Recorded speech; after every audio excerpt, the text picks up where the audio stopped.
los resultados de la caída del hombre.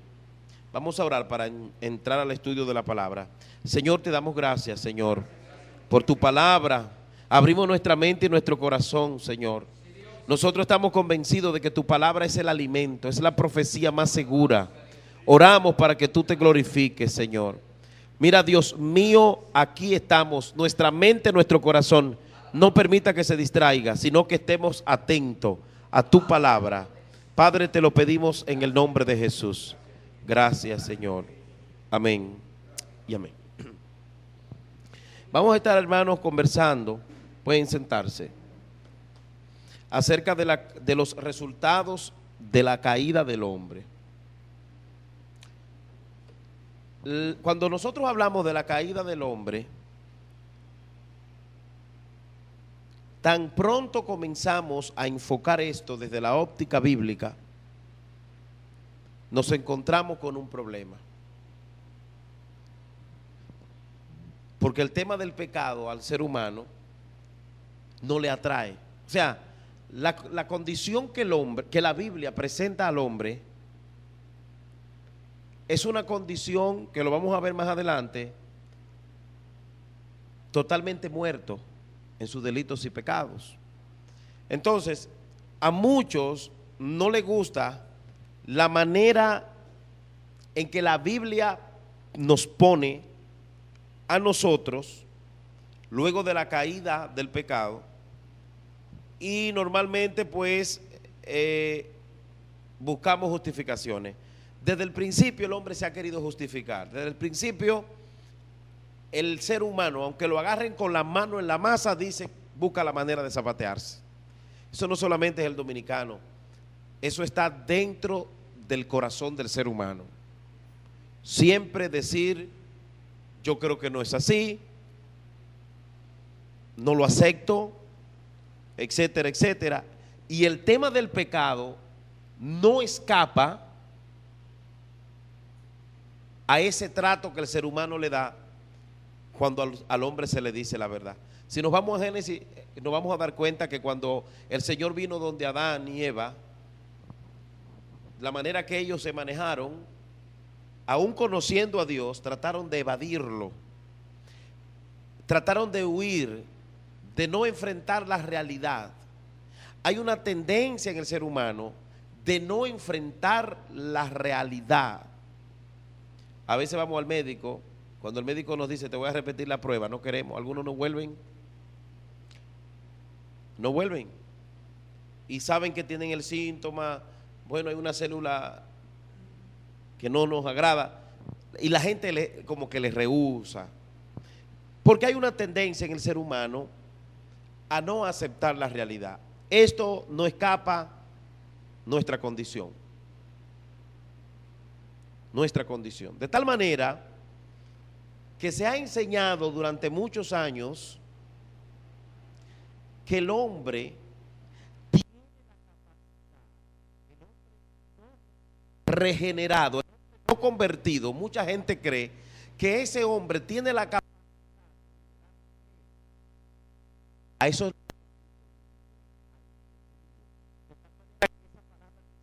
aparece en la Biblia la palabra libre albedrío.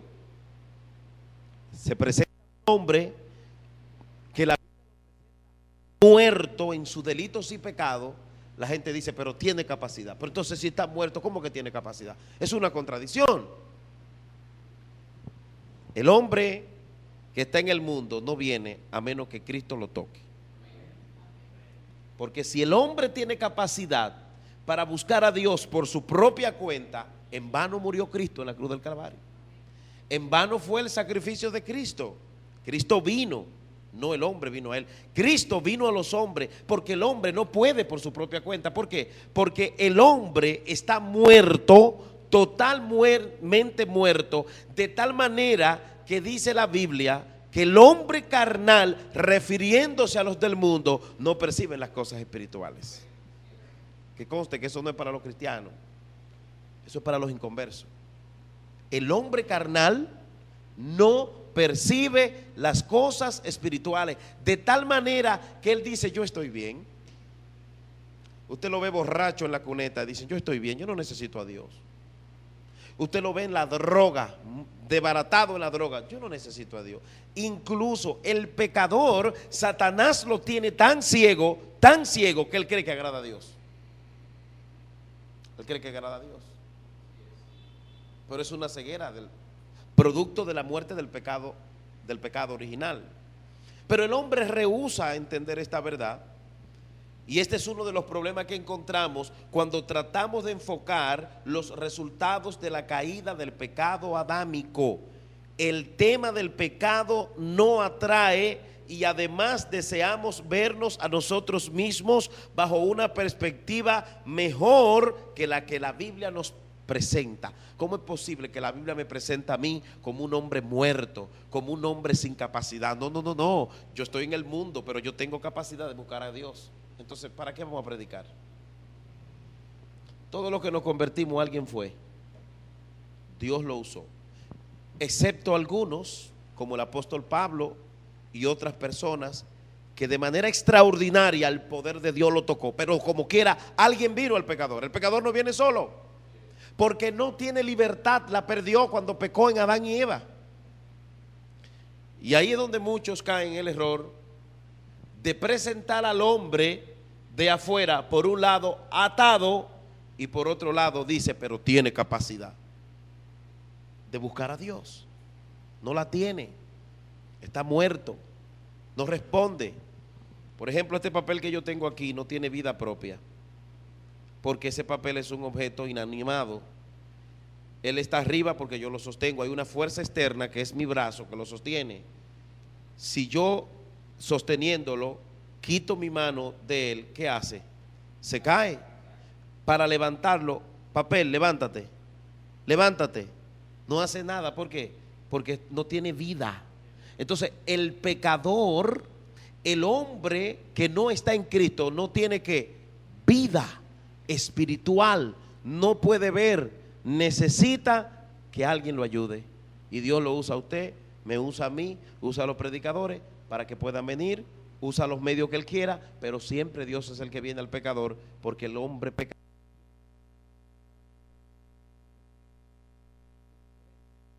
Por ejemplo, que lloran, yo quiero ir a ser cristiano. Y tú dices, pero ¿y por qué no viene? No, yo reconozco que es verdad. Pero todavía no han sido tocados. El toque de Dios es irresistible. Porque cuando Dios toca a una persona es porque tiene un plan con él.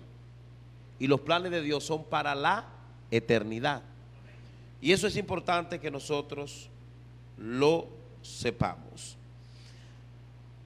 Debemos nosotros detenernos y enfrentar esta tendencia inherente a nuestra naturaleza de creernos buenos todo el tiempo.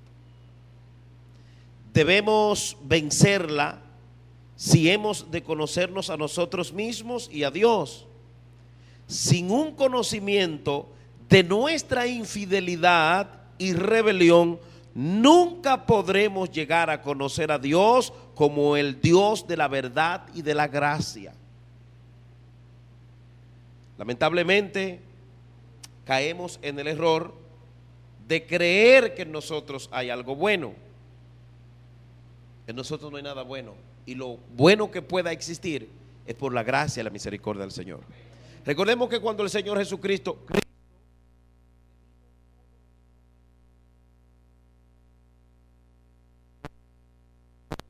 bueno, solo uno, Dios. Cristo.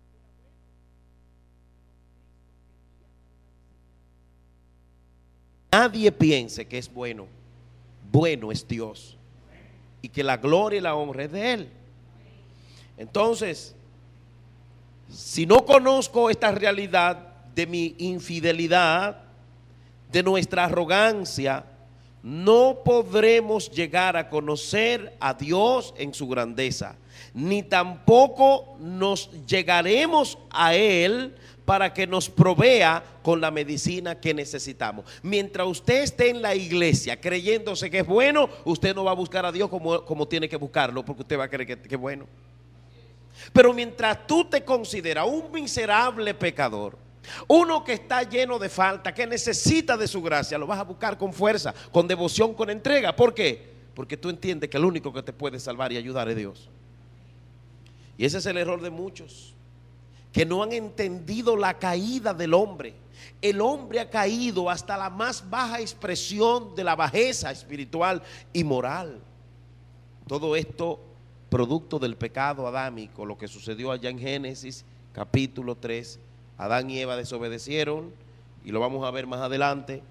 Pues ese pecado adámico nos afectó a todos, de tal manera que solo la sangre de Jesucristo nos limpia de ese pecado y de todos los pecados. Cuando nosotros entendemos nuestra condición espiritual, por ejemplo, cuando estamos enfermos físicamente y sabemos que estamos enfermos, ¿qué hacemos? Consultamos un médico y seguimos sus prescripciones para curarnos. Sin embargo, cuando no sabemos que estamos enfermos, no buscamos esa ayuda y la enfermedad nos puede conducir hasta la muerte. Lo mismo sucede con nuestra condición espiritual, en el campo espiritual.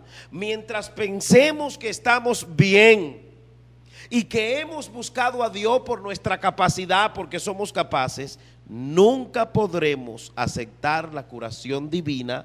Creeremos que no la necesitamos. ¿Usted sabía que hay gente que no cree que necesita a Dios? El que está claro de quién es, de Cristo, no lo saca nadie. El que está claro y conoce su gran debilidad y conoce su gran miseria espiritual, dice, pero que yo tengo que estar trastornado para irme al mundo, pues yo sé quién soy, que no soy nada, que en mí no hay nada bueno. Entonces, ¿qué yo tengo que hacer? ¿Apegarme de quién? Del que me santifica, del que me vivifica, del que me da vida, del que me da gozo, del que me salva, limpia de pecados. Pero primero yo tengo que conocer mi condición.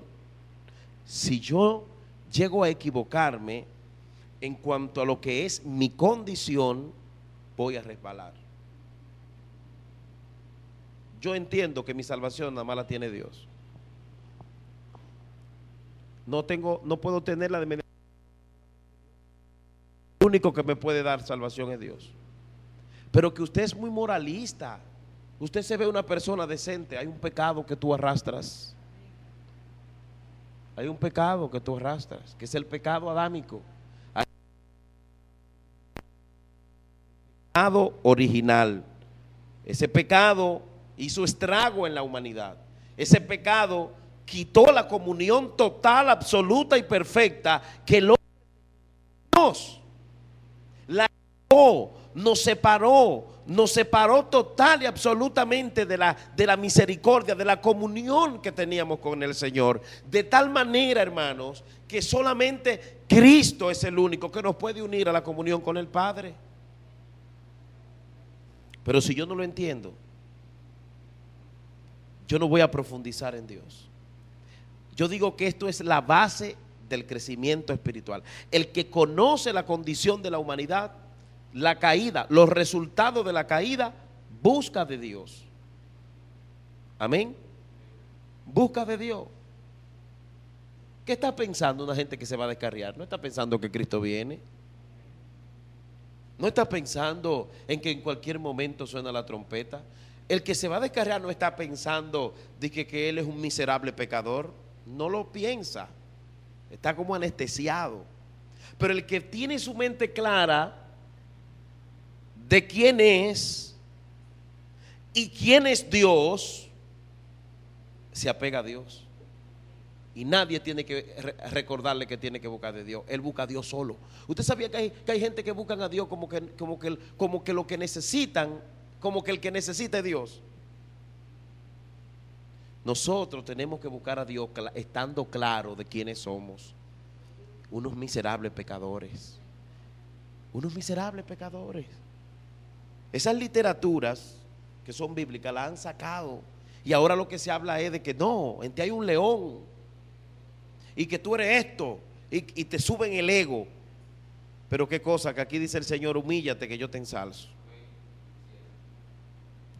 Entonces, cuando no estamos claros, por ejemplo, de nuestra enfermedad, no buscamos ayuda, pero si sabemos, la buscamos. Por eso es importante que el hombre conozca su naturaleza, que tomemos conciencia, tenemos que tomar conciencia de nuestra enfermedad espiritual. Se trata de algo mucho más serio que una enfermedad. Se trata de la muerte espiritual en lo que concierne a nuestra respuesta significativa a lo que es Dios. Entonces, hemos sentado, cuando lo entendemos, las bases para un crecimiento de lo que es la obra de Dios y lo que significa para nosotros, y podemos aceptarlo como nuestro Salvador y ser transformados por Él. Por eso yo nunca le digo a un pecador, ven para que tu problema se resuelva. Yo le trato de mostrar al pecador que él es un pecador. Si usted no está convencido de que usted es un pecador, usted no va a buscar de Dios. Y ahí es donde está el grave problema, que a usted no se le puede olvidar, hermano. A usted y a mí no se nos puede olvidar, ¿sabe qué? De dónde venimos y quiénes somos. No se le puede olvidar a nadie eso. Si a usted y a mí se nos olvida un solo instante quiénes somos y de dónde venimos, entonces puede usted decir que está en peligro y en peligro de muerte. Hay una naturaleza pecaminosa, caída, que está en todos nosotros, aún en los cristianos. ¿Sabía? Esa naturaleza caída no nos ha sido extirpada del todo. ¿Usted no le pasa que a veces usted saliendo de la iglesia, usted ve gente que dice qué mensaje y saliendo hace otra cosa? ¿Tú sabes lo que dice el cristiano común que no estudia la Biblia? Eso es el diablo. Mentira, esa es tu mente. Y Satanás usa tu mente. Sencillamente. No, pero que eso es Satanás. Eres tú, tu debilidad, tu propia concupiscencia, que Satanás utiliza lo que a ti te gusta para tenerte embaucado. Entonces, ¿qué es lo que dice el Señor? Corrige tus debilidades para que Satanás no tenga brecha. Sencillamente. Porque tu principal enemigo no es el diablo, somos nosotros, nuestra naturaleza, nuestra carne, nuestras debilidades, esas cosas que creemos que son buenas, pero que nos hacen daño en lo espiritual. Sencillamente. Entonces, ¿qué yo tengo que hacer? Conocer esas cosas, conocerla, entenderla, saber que me hacen daño, saber que no me hacen bien, saber que me llevan al fracaso, rechazarla, corregirla y apegarme a los brazos de mi Señor Jesucristo, porque un día Él me prometió que yo lo voy a ver cara a cara, y si estoy en pecado, no lo voy a ver. Algo muy interesante que no debemos pasar por alto es que el pecado fue algo muy fuerte lo que pasó con Adán y Eva.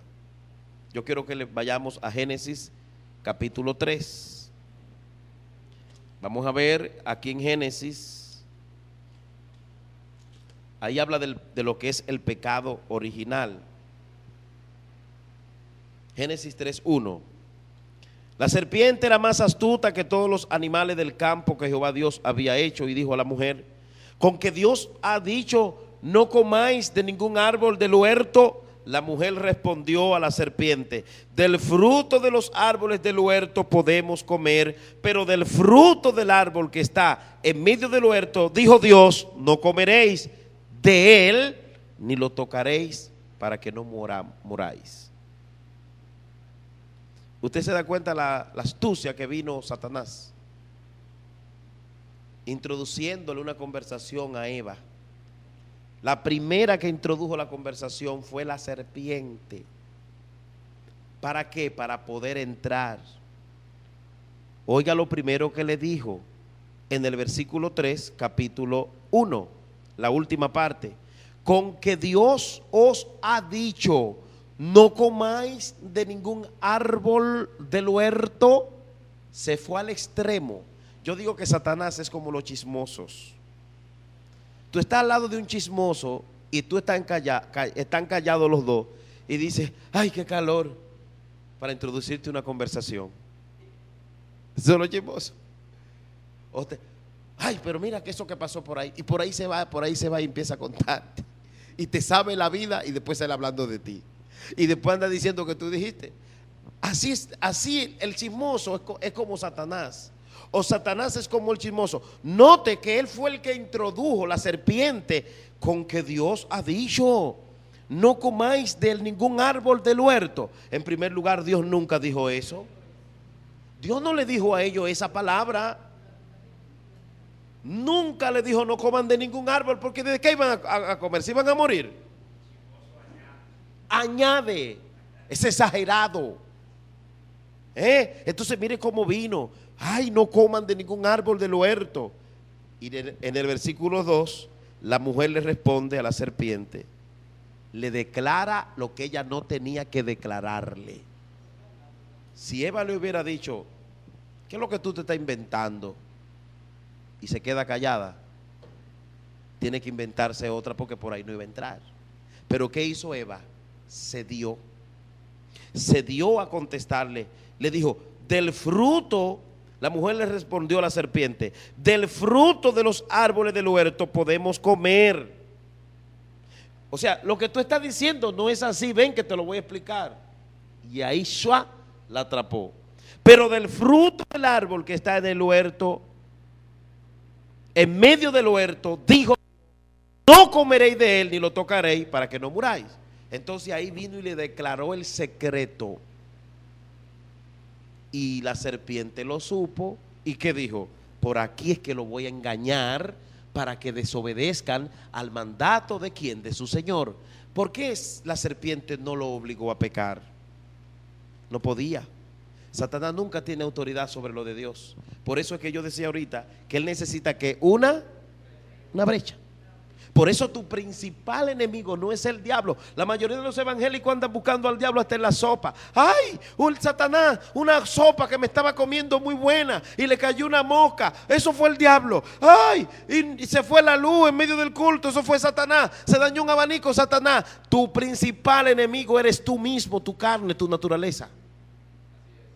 Sin tus debilidades, Satanás no puede hacer nada. Si tú le cierras la puerta y corrige tus debilidades, Satanás se va. Tú lo resistes. Note que aquí, ¿qué Eva le hizo? ¿Le abrió qué? La puerta. Le dio legalidad, le dio autoridad para que la dominara. Y así somos nosotros a veces. Sabemos que algo no está bien y lo seguimos haciendo. Usted le está dando legalidad a Satanás para que acabe con usted. Entonces cuando venga el guamiazo de allá para acá, ¿a dónde está Dios? ¿A dónde estás tú? ¿En qué pie estamos nosotros parados? Hermano, tenemos que abrir los ojos. Satanás no tiene autoridad sobre la propiedad de Dios. Nosotros somos propiedad de Dios. Si él entra es porque tú le abres la puerta y Dios lo permite. Sencillamente. Entonces, ¿qué hizo Eva? Desobedeció. Porque Adán, la serpiente, le habló mentira y la engañó. Le dijo, no morirán, eso es mentira. Dios sabe que el día que coman serán abiertos sus ojos y serán como Él, conocedores del bien y del mal. Y al ver el árbol, ella que era bueno para comer, agradable a los ojos y deseable para alcanzar la sabiduría, tomó de su fruto y comió, y dio también a su marido, el cual comió al igual que ella. Entonces fueron abiertos sus ojos, y ahí vino el problema para todos nosotros, para toda la humanidad. Vino un grave problema. A partir de ahí vino problema para la humanidad. Dice la Biblia, el versículo 8: luego oyeron la voz de Jehová Dios, que se paseaba por el huerto al aire del día. Y el hombre y la mujer se escondieron de la presencia de Jehová Dios entre los árboles del huerto. Y Dios llamó al hombre y le preguntó, ¿dónde estás? ¿Usted sabía que Dios le va a preguntar a usted? Esta vida es prestada.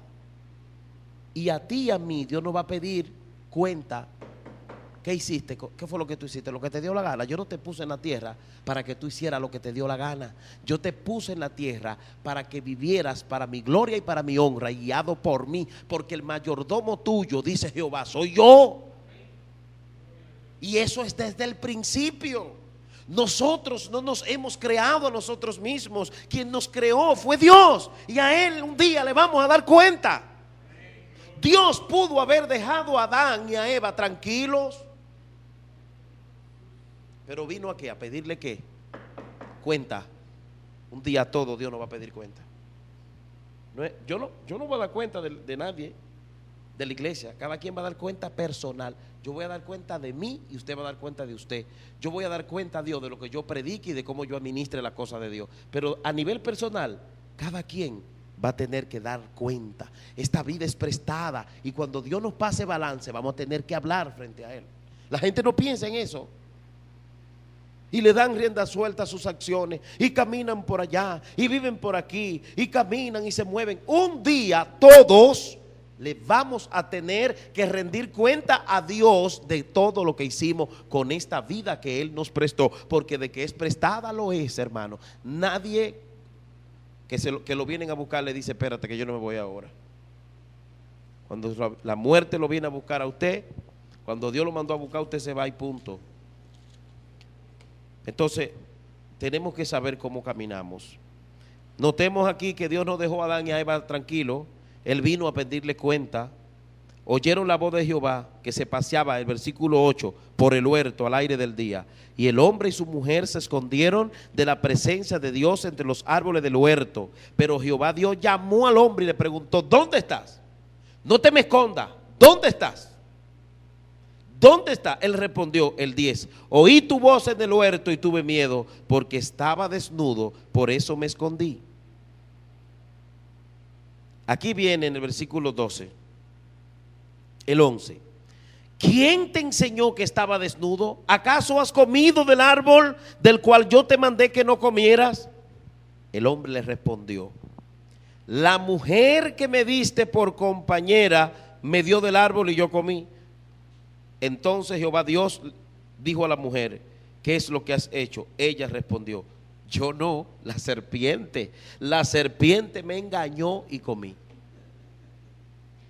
¿Qué es lo que estamos viendo aquí? Lo mismo que hablábamos al principio. El hombre no quiere ser responsable. Hay una tendencia a no ser responsable, a justificarnos. Adán dice: la mujer. La mujer dice: la serpiente. Gracias a Dios que Dios no le preguntó a la serpiente, porque yo creo que si le pregunta a la serpiente dice el cocodrilo, o un caballo me dijo que hiciera eso. Y sigue la cosa. Pero el asunto es con los humanos. Entonces aquí vemos cómo se justificaron, porque hay una tendencia del ser humano a no aceptar sus errores, y somos así todos. En un momento de nuestra vida nos defendemos como gato boca arriba: yo no soy así, eso es mentira, y cómo es posible, mire, usted me está juzgando. Pero algo hemos hecho. Alguien dijo por ahí que cuando el río suena, palo o piedra trae, o a mucha agua trae. Entonces aquí vemos que dice: y Jehová le dijo a la serpiente: por cuanto esto hiciste. Y aquí es que se pone bueno para que entendamos el asunto de la caída. Por cuanto esto hiciste, maldita serás entre todas las bestias y entre todos los animales del campo. Sobre tu vientre te arrastrarás, polvo eres y comerás todos los días de tu vida. Pondré enemistad entre ti y la mujer, entre tu simiente y la simiente suya. Esta te herirá en la cabeza y tú la herirás en el carcañar o talón. Aquí vemos cómo Dios estaba sentenciando, ¿verdad? Aplicando la justicia por la falta. ¿Ok? Él estaba aplicando justicia. Dios, que yo quiero que llevemos ese concepto en nuestra mente, ¿ok? Para que entendamos bien lo que estamos hablando. Dios empezó a cumplir, a hacer cumplir la ley. Lo que había prometido lo estaba cumpliendo. Empezó a sentenciar la serpiente, pero no se detiene ahí. Luego que termina con la serpiente, va donde la mujer y le dijo: multiplicaré en gran manera los dolores en tus embarazos, con dolor darás a luz los hijos, tu deseo será para tu marido y él se enseñoreará de ti.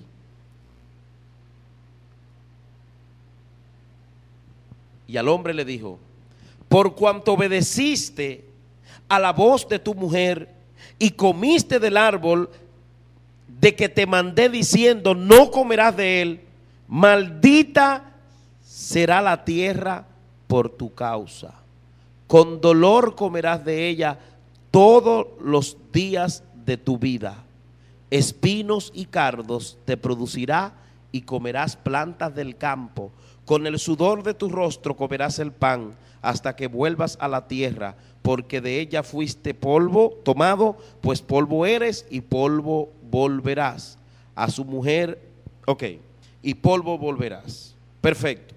Entonces aquí nos damos cuenta de que Dios estaba cumpliendo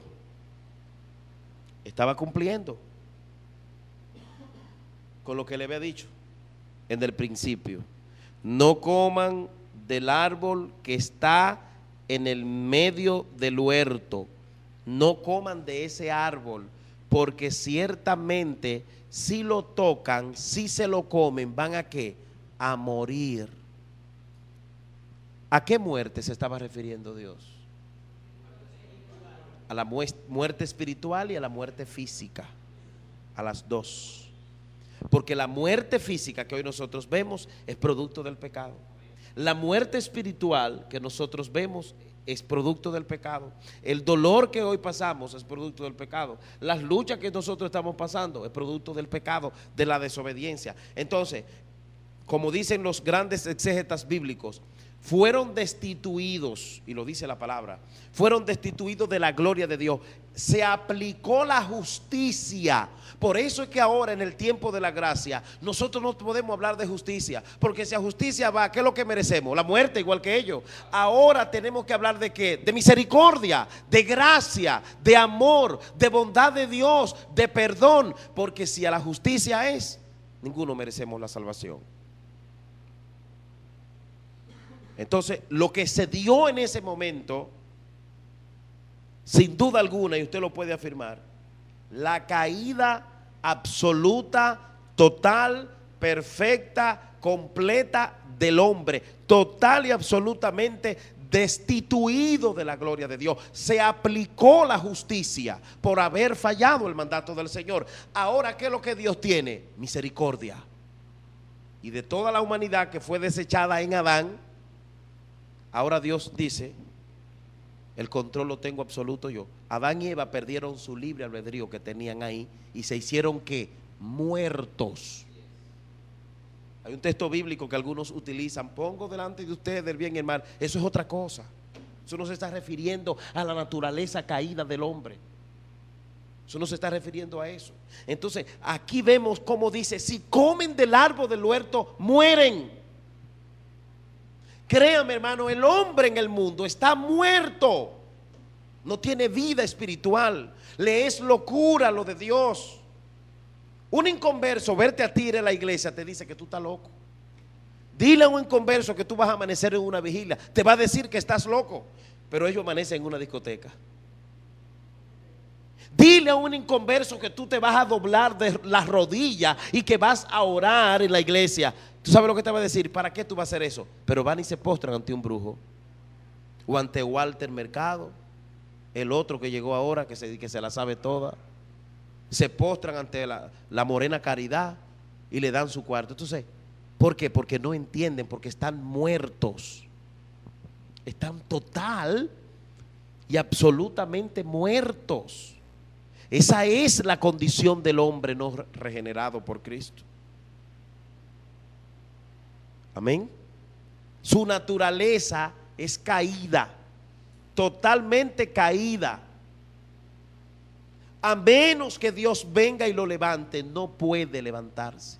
Usted y yo tenemos que sentirnos agradecidos, porque usted puede venir a una iglesia, aunque sea con lucha, aunque sea arrastrando los pies. Mire, dele gracias a Dios. ¿Por qué? Porque eso es Dios que lo ve con ojos de misericordia. Aunque usted tenga miles de debilidades, no importa. Siga así. ¿Por qué? Porque es por su gracia, es por su misericordia que usted puede sentarse en la puerta de una iglesia por lo menos. Entonces, amados hermanos, esa situación de Adán y Eva nos trajo muchos problemas. Y cuando hacemos frente a esta tendencia de la naturaleza humana e intentamos comprender el pecado, debemos ponernos en guardia contra dos tipos de argumentos que van en contra de esta verdad. Estos argumentos están relacionados con el grado y el alcance del pecado, es decir, qué tan malo es el pecado en realidad y a quién o a quiénes afecta.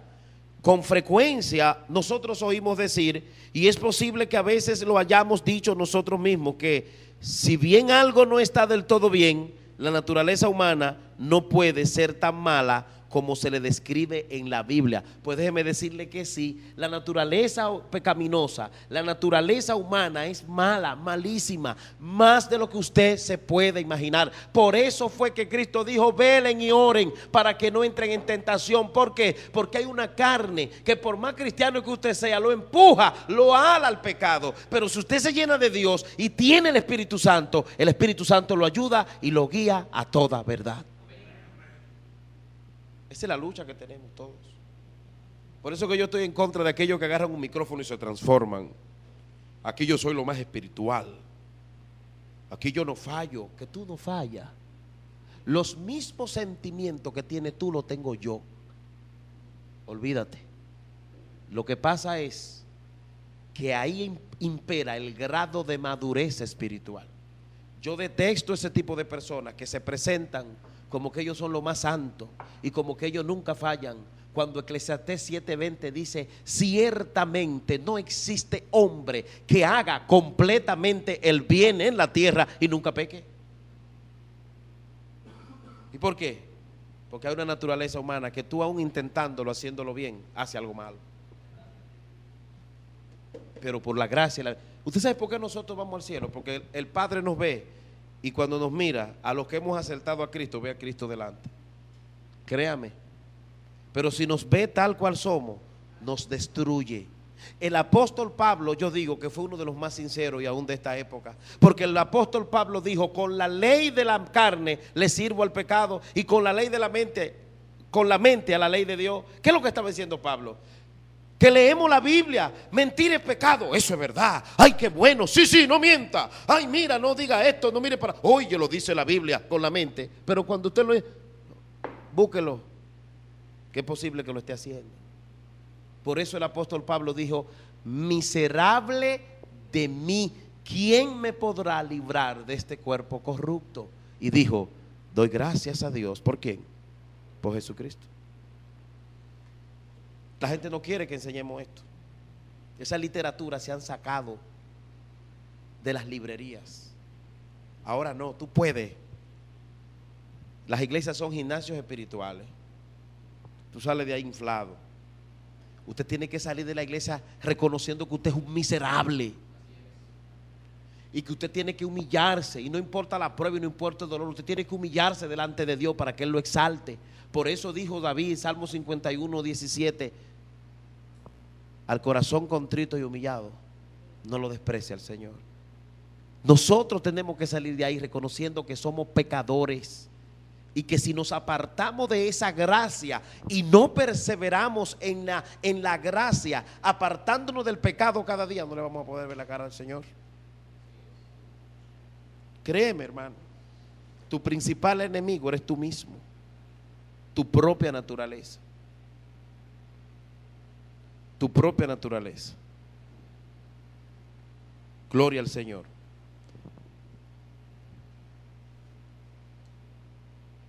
Debemos saber algo Y es que cuando las personas hablan acerca de qué tan malo es el pecado en realidad y a quién o a quienes lo ha afectado, el ser humano se rehúsa a entender esta verdad y con frecuencia escuchamos decir, y tal vez algunos de nosotros en la iglesia cristiana lo escuchamos decir, a veces decimos que la naturaleza pecaminosa del hombre no es como la Biblia lo dice. Incluso algunos piensan que como la palabra del Señor habla de nuestra naturaleza, que nos presenta que estamos muertos, etcétera, etcétera, algunos dicen, no, esos escritores de la Biblia lo que pasa es que eran melancólicos, vivían en otro tiempo, pasaban mucho trabajo. Yo no soy así, por la tendencia que hay en decir yo estoy bien sabiendo que estoy mal. Hay una tendencia a decir yo estoy en victoria.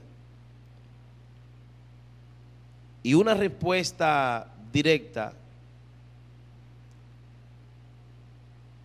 la encontramos en la palabra del Señor. Cuando usted se encuentra con la Biblia, la palabra de Dios, y encuentra hombres como David reconociendo su pecado, usted se da cuenta que la vida del cristiano continua tiene que ser una vida de arrepentimiento. Eso lo dijo Martín Lutero a la Iglesia Católica cuando clavó sus 95 tesis.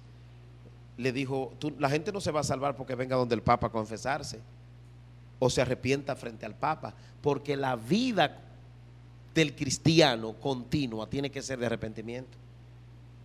Por eso es que no es por ley, es por obra. No es por obra, es por gracia. Es por gracia.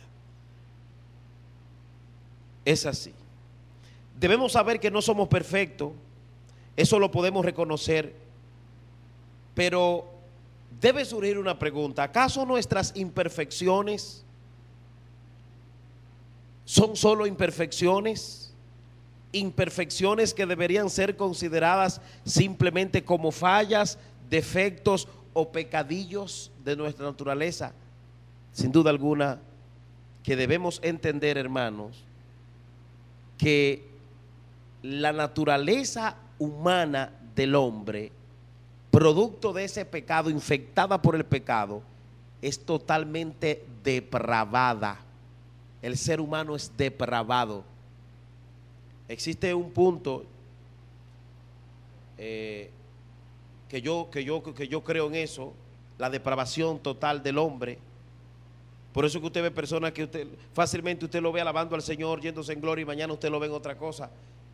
Es que le dan rienda suelta a sus sentimientos y deseos y a la carne y no se someten a Dios, y ahí es donde está el grave problema.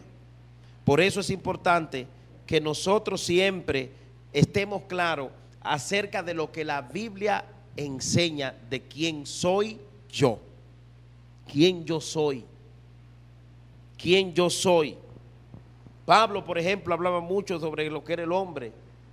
Se expresaba bastante para que la gente entendiera y el hombre entendiera de quién es verdaderamente. Vuelvo y digo lo que dije ahorita, ¿no? Cuando yo creo que estoy sano, pero tengo ciertos síntomas y no voy al médico, es probable que esa enfermedad crezca, ¿verdad? Pero cuando yo sé que estoy enfermo, con seguridad voy a ir ¿a dónde? Al médico. En lo espiritual es igual. Yo tengo que estar claro que mi naturaleza es inclinada al pecado y que yo tengo que correr del pecado y que yo tengo que apartarme del pecado porque ya Dios me ha salvado. A eso se le llama perseverancia de los santos. Los santos, los regenerados por Cristo, los que entienden la salvación, los que saben lo que es la salvación, corren del pecado. Hay una postura por ahí que se la adjudican, si pudiera decirse así, a Martín Lutero, a Juan Calvino, el término salvo siempre salvo, que eso no lo dijo Juan Calvino, porque Juan Calvino siempre hablaba acerca de que los que son salvos demuestran su salvación con la perseverancia. No sé quién fue que se inventó el salvo siempre salvo, de que tú puedes pecar y hacer lo que quieres y como quieres salvo. No. Los salvados, los lavados con la sangre de Jesucristo, los que el Hijo, el Padre, ha puesto la simiente del Hijo en ellos, corren del pecado, salen huyendo, no se quedan, y si fallan, gimen, lloran, se humillan delante de su Señor y ruegan para que lo perdone, porque no quieren volverlo a hacer. Uno de los indicios de eso, de la salvación, es que tú desechas el pecado. Cuando tú eres salvo de verdad, cuando tú entiendes el asunto de la salvación, tú no te quedas amañando el pecado, tú corres del pecado y tú perseveras y tú dices, no, yo me voy de aquí porque aquí me está haciendo pecar esto, no, yo voy a correr, no importa que me agrade, no importa que me busque, me voy, y sales corriendo. ¿Por qué? Ahí donde se cumple lo que dice, cuidar la salvación con temor y con temblor, porque tú sabes que a ti se te ha entregado un tesoro tan grande, que es la salvación por gracia, por misericordia, y tú por agradecimiento, ¿qué vas a hacer? Apartarte del pecado.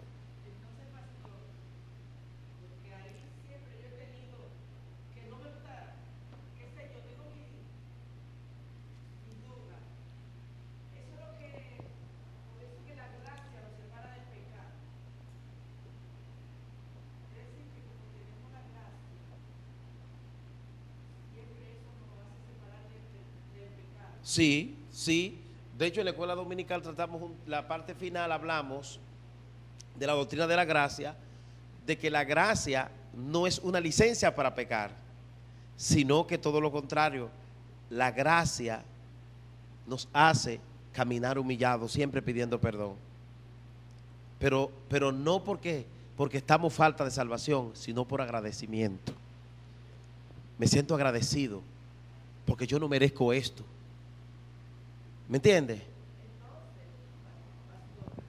No puede. Por eso entonces es que la gracia lo acompaña. Y si yo tengo la gracia de Dios que puede trabajar en mí, yo ando con cuidado de no pecar y de cuidar, porque la gracia me acompaña y me ayuda a evitar caer. Así es. Así es. Así es. Es como vino Juan ahí, se sentó ahí y me trajo un carro yo no tenía, me dio una casa, yo no la tenía. Él no me conocía, simplemente me vio y me dijo, mira eso para ti. Yo voy a recordar eso toda la vida, porque yo no tenía ni un carro, ni unos zapatos, me trajo zapatos, me trajo todo. Me dio una casa, me dio un carro. Eso se llama gracia. Ahora, si Él me da ese carro para que yo le dé otra cosa, no es una gracia. Entonces, ¿qué yo voy a hacer? Yo voy a ser que agradecido con Juan, porque yo no era nadie. Y yo no voy a hacer, mire, yo voy a defender a Juan, y yo voy a ayudar a Juan, y yo voy a servirle a Juan, porque Juan me ha ayudado tanto por amor. Entonces, pastor, en conclusión, es por gracia que somos salvos. Simple y llanamente, definitivamente, solo por la gracia del Señor. Solo por la gracia, solo por su gracia, solo por su misericordia. Y lo vamos a ver más adelante porque Pablo habla de que si por obra, entonces ya no sería gracia. Vamos a desglosar todo eso. Lo único que a uno nunca le alcanza el tiempo. Porque yo estaba diciendo, Dios mío, tengo tantos temas inconclusos y que digo que voy a seguir, no es fácil. Pero esto es muy amplio. Es solo por la gracia. Es solo por la gracia. ¿Por qué? Porque si fuera por las obras, no podríamos. Porque como yo siempre he dicho, todos tenemos una cola.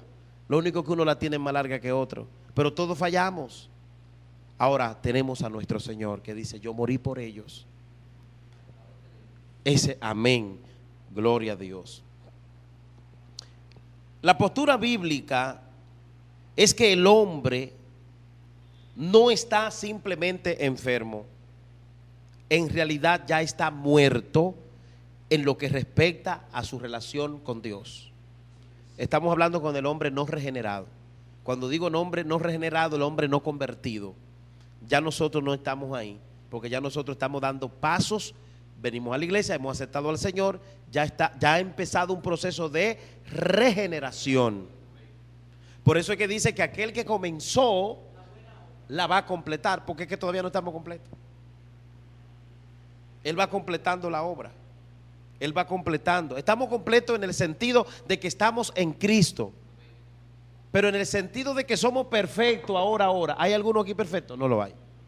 No importa que Dios lo use, no importa que hable muy lindo, no importa que, yo soy muy cristiano y yo levanto muertos. Usted falla. Usted falla.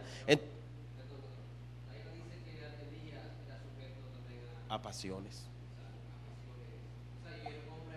Enoc también. Exacto. Y le voy a decir una cosa, siempre ha sido por gracia. Siempre ha sido por gracia. Por eso es que en este tiempo, en este último tiempo, estamos en el asunto de lo que debió empezarse. Siempre fue por gracia. Porque, ¿qué fue lo que halló Abraham? Gracia. Gracia.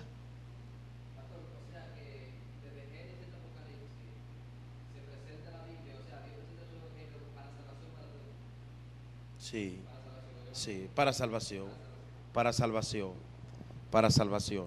Entonces, la Biblia es clara y es directa.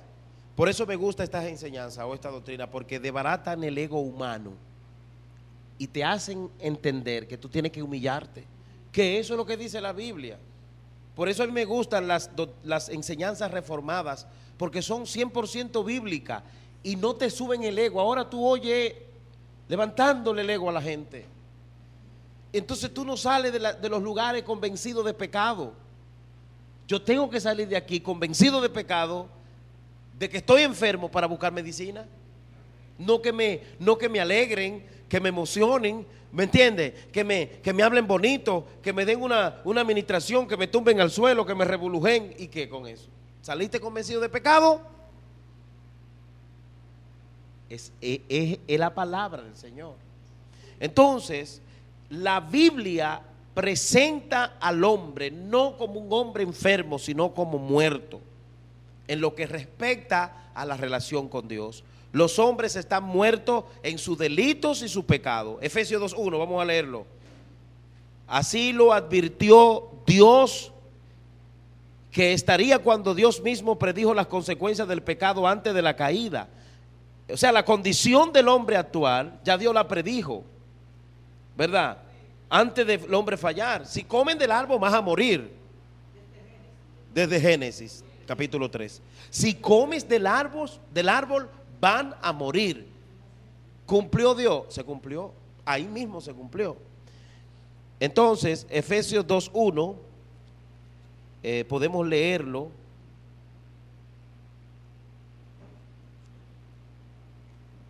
Efesios, si lo tienen, pues léalo.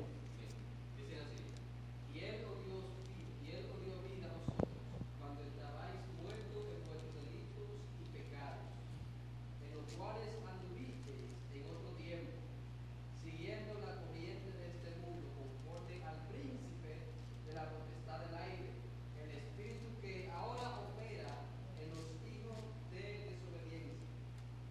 Mire, el apóstol Pablo está hablando en tiempo que pasado.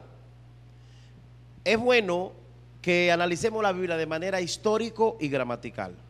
Para poder entender bien el texto, necesitamos analizarlo de una manera histórica y una manera gramatical.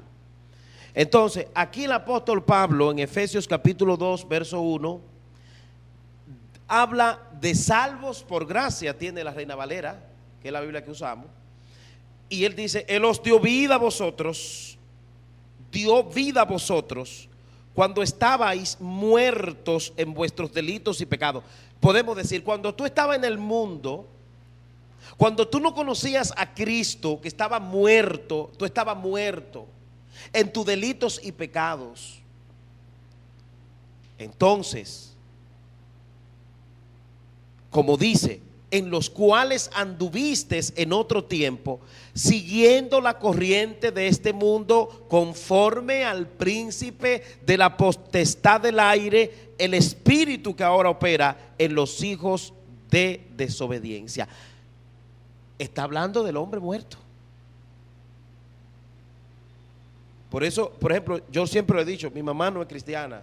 Yo le pido consejo de todo, la vida, pero cosas espirituales yo no le pido. Nada, ella ni sabe dónde está la iglesia.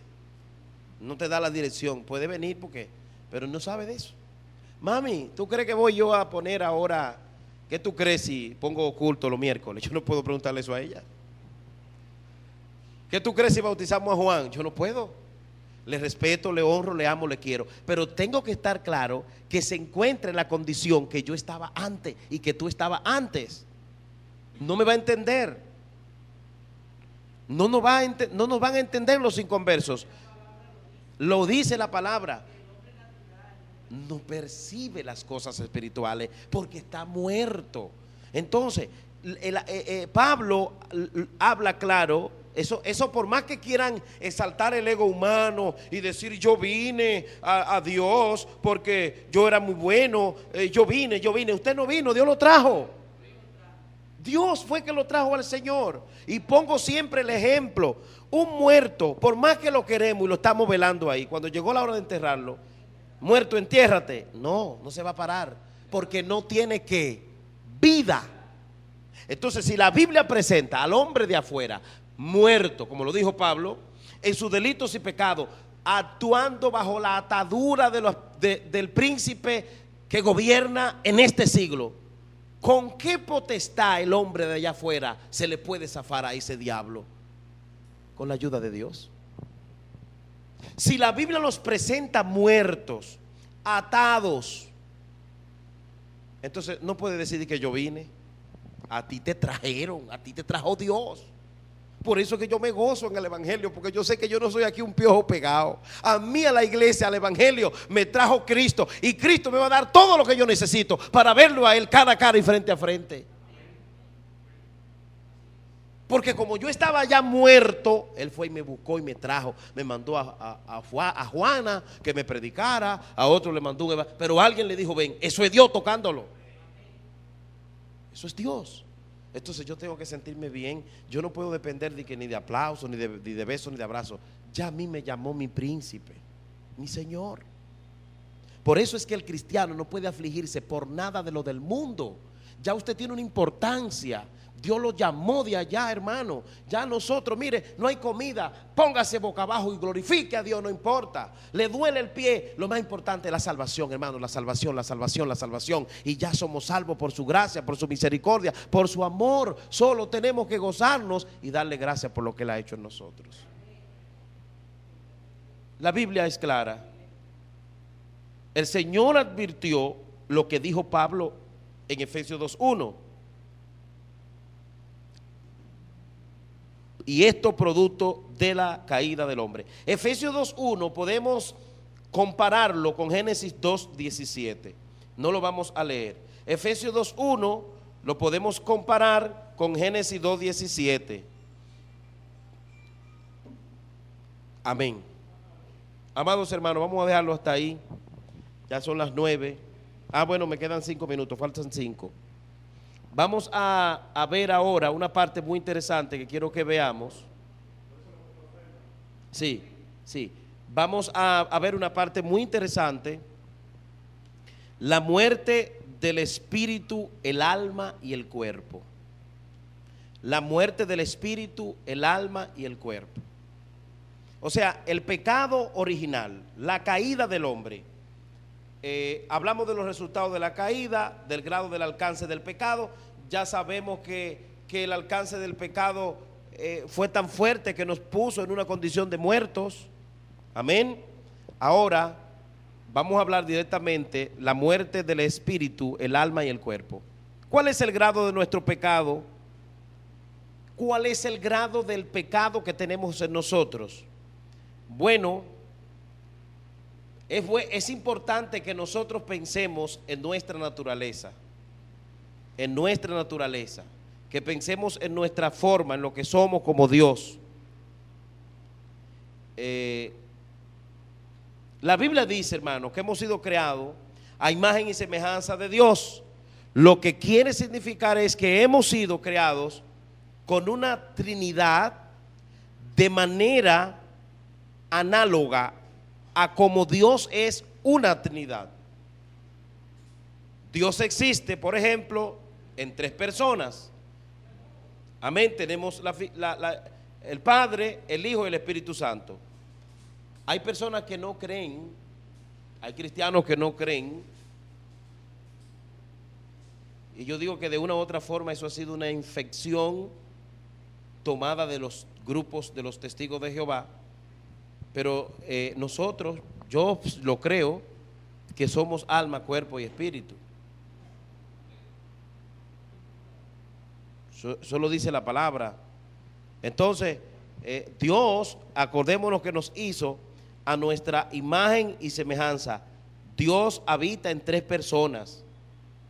Nosotros hemos sido creados como una Trinidad, de manera como Dios es una Trinidad. Dios existe en 3 personas: Dios el Padre, Dios el Hijo, Dios el Espíritu Santo. Sin embargo, Dios es uno. De la misma forma, cada uno de nosotros somos una Trinidad, creados como un cuerpo, un alma y un espíritu. Sin embargo, cada uno somos también una sola persona. ¿Entendimos? Ahora bien, el ser humano, creado por Dios, como sabemos, Dios todo lo que hizo, ¿lo hizo qué? Bueno. Dios lo hizo bueno. Entonces, sabemos que Dios hizo las cosas perfectas, muy perfectas, y sin duda alguna el pecado afectó cada una de las partes del ser humano. El pecado afectó el espíritu del hombre, el pecado afectó el cuerpo del hombre, el pecado afectó el alma del ser humano.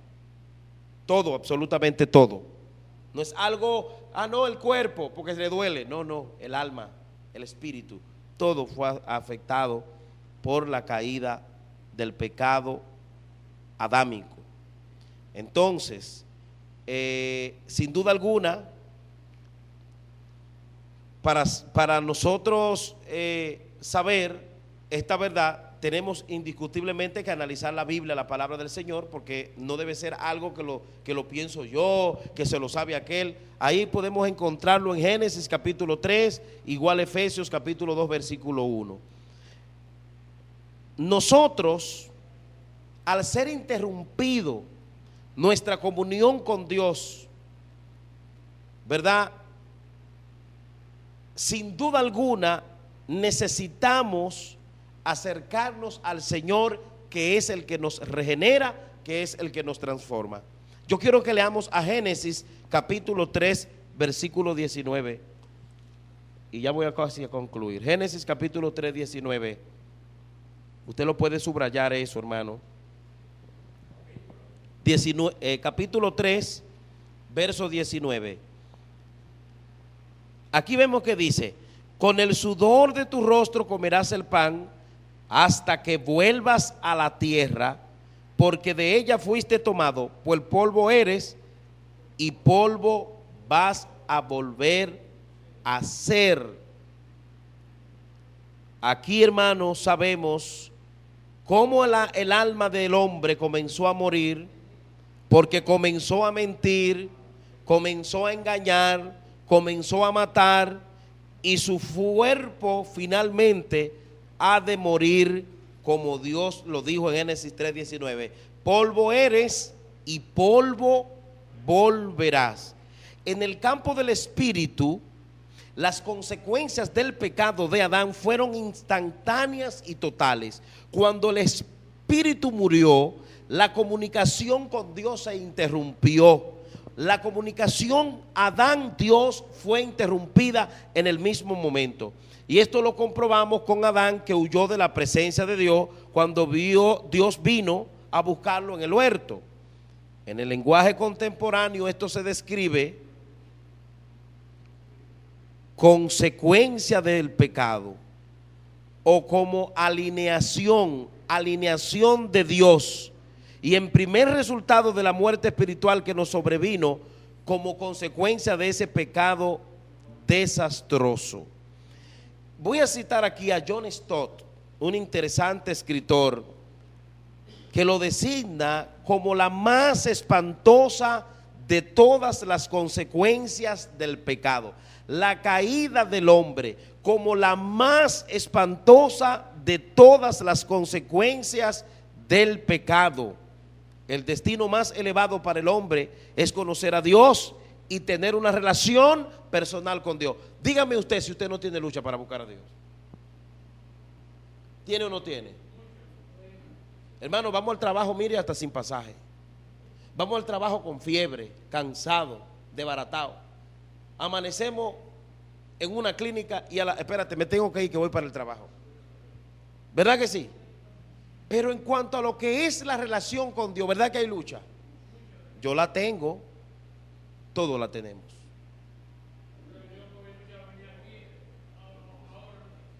Porque todo eso es producto del pecado. Todo eso es producto del pecado. Y la gente coge una casa, la paga, compra un carro, lo paga, y viene allí, y va aquí, y vive, y camina, y convive, y todo bien. Y la obra de Dios, una lucha. Es una lucha.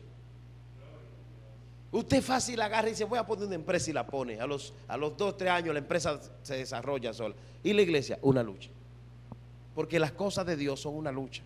Y todo esto, hermano, es producto del pecado. El pecado frustró de tal manera la comunión con Dios, que por eso es que no podemos descuidarnos. Tenemos que orar, buscar del Señor, activarnos cada día y acercarnos más y más a la presencia del Señor. Por eso me llama mucho la atención, como lo dice John Stott, designa la caída del hombre, la consecuencia del pecado, la muerte más espantosa de todas las consecuencias del pecado. El hombre en su mente tiene el interés de conocer a Dios, pero cuando lo intenta es una gran lucha. Es una lucha. Hermano, mire, usted se puede conseguir una muchacha que se la pongan en China, los papás, para que usted no se case con ella. Usted se la consigue. Pero buscar de Dios es una lucha. Es una lucha. Pero qué bueno que tenemos al Señor, que no se oculta de quienes los buscan, que no se esconde de aquellos que buscan su rostro, que no se aparta, sino que Él sale a nuestro encuentro. Amén. El Señor sale a nuestro encuentro. Vamos a dejarlo ahí, hermanos. Y yo me comprometo a continuar el próximo miércoles. Venga, para que sigamos la secuencia acerca de la caída del hombre, porque eso nos va a ayudar a nosotros a ser mejores cristianos.